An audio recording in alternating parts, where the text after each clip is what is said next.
I want to speak directly to the part of you that is weary, to the part that feels as though it has tried everything and still cannot summon the spark, to the part that wonders whether the effort is even worth it anymore. If you are listening to this, it means you have not yet surrendered entirely. There is still a small ember inside you that longs for more, a longing to live with purpose, to pursue excellence, and to stand for something greater than temporary comfort. This conversation is not about shallow pep talks. It is about the profound question, how do you keep going when everything feels heavy? We will explore this from a psychological and philosophical perspective, and we will arrive at a place of understanding that motivation is not a gift to wait for, but a practice to cultivate. The psychological roots of fatigue. Fatigue is not only physical. Often, it is the mind that grows tired first. Decision fatigue is a slow erosion of willpower as you confront countless choices, demands, and expectations. Emotional burnout emerges when you pour yourself into tasks and receive no renewal in return. Over time, this depletion makes the simplest actions feel monumental. The mind, overwhelmed by unrelenting demands, begins to associate effort itself with futility. In this state, motivation evaporates because the brain perceives further striving as a threat to survival. The philosophical question of meaning, beyond psychological depletion, lies existential fatigue. This is a tiredness of spirit, a numbness that arises when you cannot locate meaning in your efforts. If every action feels disconnected from purpose, it is natural to conclude that none of it matters. When you believe nothing is worth doing, you will feel incapable of doing anything at all. Yet, here is a liberating truth. Meaning is not found. It is created. You do not discover it waiting in the corner of your life. You forge it through deliberate choice, distinguishing true exhaustion from resistance. It is essential to discern whether you are truly exhausted or merely resisting the discomfort of growth. True exhaustion is a signal from your body and mind to pause, to replenish, to heal. Resistance, on the other hand, is a reflex, a protective mechanism that arises whenever you are about to step into unfamiliar territory. Ask yourself, if I rested fully, would I still feel this aversion to action?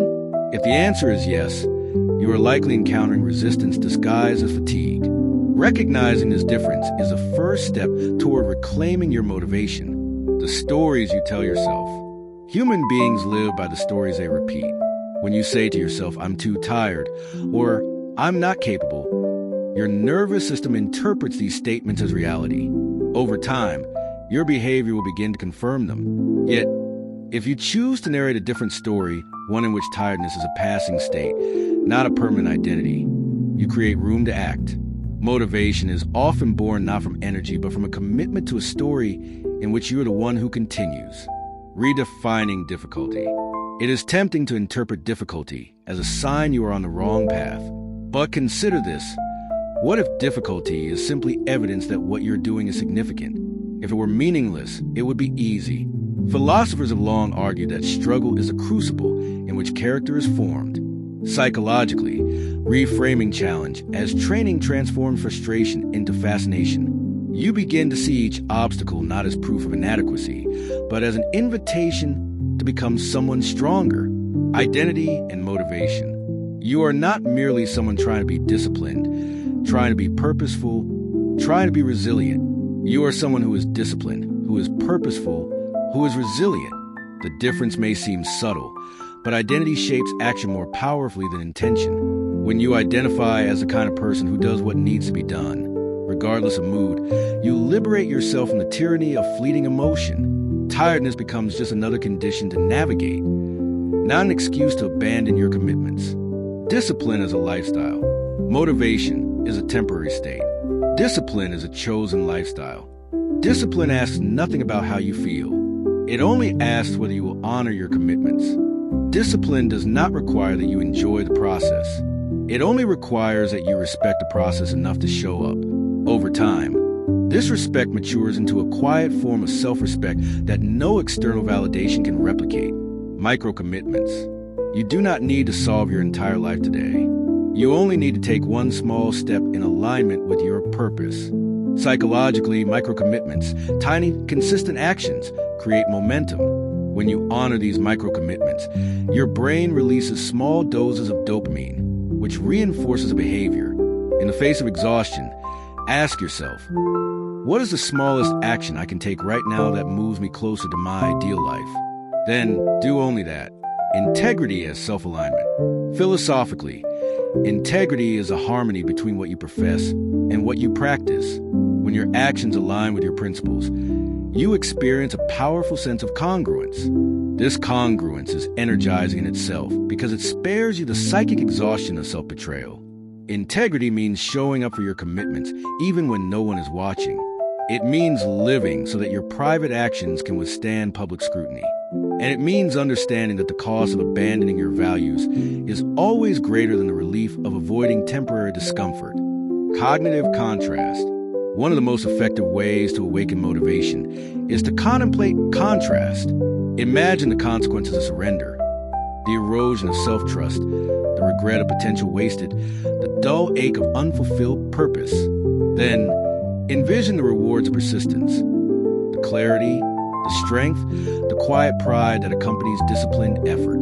This contrast generates urgency. It reminds you that the price of inaction is not merely lost progress, but a diminished sense of self. Attention management. Focus is the currency of achievement. Yet, it is a finite resource that must be guarded as jealously as any treasure. When your attention is fragmented, scattered across distractions and trivialities, motivation starves. To reclaim your focus, establish rituals that protect your mental space. Remove unnecessary inputs. Create environments that support the work you value. Remember, you are not obligated to attend to everything that demands your attention. Rhythms and rituals. Human beings thrive on rhythm. The mind and body are tuned to cycles, periods of exertion followed by intervals of rest. Establishing rituals within these rhythms transforms chaos into structure. Rituals can be simple: a designated time to begin, a familiar environment, a consistent sequence of actions. Over time, these cues signal to your brain that it is time to engage. Rituals become psychological anchors that stabilize motivation even when feelings fluctuate. The Stoic perspective. Stoic philosophy teaches that hardship is not an aberration, but a natural condition of a meaningful life. When you accept that discomfort is inevitable, you stop regarding it as a reason to retreat. Voluntary hardship. Choosing to endure what others avoid develops strength. When you meet fatigue with curiosity rather than resentment, you train yourself to remain steadfast under pressure.